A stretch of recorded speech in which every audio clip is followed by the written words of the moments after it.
what's going on. I'm a little bit dusty after last night. I had some beers and I had some ciders.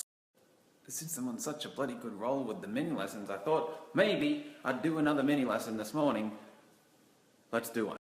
Common request is confidence. We're going to talk about confidence. I've talked about this before and I'm going to talk about it again. We're talking confidence. If confidence is something that's keeping you back, holding you back, limiting your growth, listen to this lesson. If not, it's not really for you. Confidence. If you're someone who's identified with a lack of confidence, or you think you're a person with no confidence, let's just stop there and let's realize the truth. That's a mask, that's an identity. It's an identity that you've attached to. It's not the reality. Every person has every trait. Let's really get that. Not many people understand that. Every single person has every single trait. We all have confidence, we're all shy, it just depends the area. We're all extroverts in some areas, we're all introverts in some areas, we're all assholes in some areas, we're all really kind and giving in other areas. Everyone has everything. And if there's some particular person in the public eye expressing a particular trait and not the other side, you can guarantee that they're expressing in private. Often what people express in public, they repress in their private lives. So when you look at someone and you think that you only know one side of them, just know that the other side exists, it's there. And it's there to balance you out. The universe is trying to get you into balance. And people try to fight it and people try to attach to one side. If you repress something, you're going to express it somewhere. If you go into the public eye and you attach to some particular repression, such as repressing your sexuality in the public eye, in the case of priests, you're going to express it in your private life. Why do you think the biggest demographic of pedophilia is with the people who bloody repress their sexuality in public? They're expressing it behind the scenes. The same as tragedy and comedy. Tragedy and comedy are entangled and balanced. They're always there and they're always conserved. If you go and attach yourself to being a comedian, often what these guys are doing is attaching to the mask. They're attaching to the mask of being a comedian, and behind closed doors they have some of the most tragic lives. The suicide rate of comedians is massive. So what I'm getting at is, don't ever look at someone and say, wow, they have got a lot of that, and they're only that, and they're only nice, and they're only kind, and they're only confident. It's not true. And they're only funny, and they're funny all the time, and their life is just full of lies, and there's no It's not true. It's a mask. You're looking at half of them. Now let's talk about you. If you've attached to an identity of being low confidence or no confidence, you're not honoring where you are confident. There will be an area where you're confident. Absolutely 100% guarantee. The most introverted, shy person has a particular area of their life where they blow up. They're excited, they're confident. But if you're hanging around people in your family, in your peer network, in your social group, at school, who share a different set of values to you, and you subordinate to these people and put them on the pedestal and put yourself into the pit, relatively speaking, then you're going to start attaching some identities to yourself.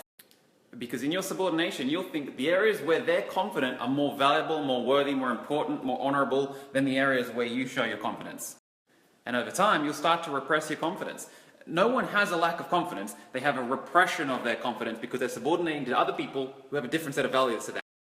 You get the computer nerd into the physical education class and you get him out there on the football field getting murdered. He's not confident because he's not in his element. It's not important to him. Now you get the same group of people and put them in the computer class and get them to build a bloody program or an app. The computer nerd's going to dominate. He'll be confident in that because that's what he values. That's what he likes doing. And at the same time, all the sports people, all the jocks and stuff will be subordinating to the computer nerd. And in that particular environment, they'll be subordinating to the computer nerd because he has all the answers and he knows what to do and he's confident. If you have a repression of confidence, here's what you do. Find out the areas where you're confident. What is it? Is it computer games? Is it comic strips? Is it programming? Is it sports? Is it movies? What is it? It's something. Is it planes? Do you have a hobby for boats? There'll be an area that you're really, really confident in. Here's what you do. Find out the area and go and express your confidence. Go and do a video about it. Go and blog. Go and teach something about the area that you're confident in. Express your confidence. If you're really confident with a particular computer game, Xbox game, get a camera and go and record you playing and do some commentary. Put it on YouTube. These guys are making millions a year doing that. But you've got to own it. Whatever the area is that you've been drawn to, that you're confident in, you've got to own it and love it and honor yourself because you are confident in that area. You just think it'd be better to be confident in another. And you think it would be better to be confident in that other area because the people who you've subordinated to in your life value confidence in that other area. And to the degree that you remain in that subordination pattern, it will run your life and it will fuck shit up. You'll get the identities, you'll get the self-image disorders, you might even get a prescription for drugs. In Australia, it's ridiculous how many kids are getting prescribed drugs for ADD, ADHD. They don't need the drugs, they just need to do something that they want to do. Everyone suffers from an attention deficit in the areas that they're not interested in knowing about. You put someone in a room with some person chanting some crap that you're not interested in, and you're having a real shit time, and your mind's elsewhere, and you want to go and do some other mad shit, but then the law forces you to go there, your parents force you to go there, your teachers force you to go there every single day. And because you've got a hell of a lot more energy than the other kids, and you didn't conform to their shit-ass rules, and you stood up and you were mischievous, fuck him, drug him, give him some drugs. Fuck that, that's crazy. Don't subordinate to those scallywags. Your parents, your teachers, don't subordinate to that shit. Go do what you want to do. You got your ADHD, good. Go and make $1 million business. You got energy. You got energy and you don't conform. Would you imagine Gary Vee with his energy conforming? And yes, ma'am, taking his drugs to calm him down? No.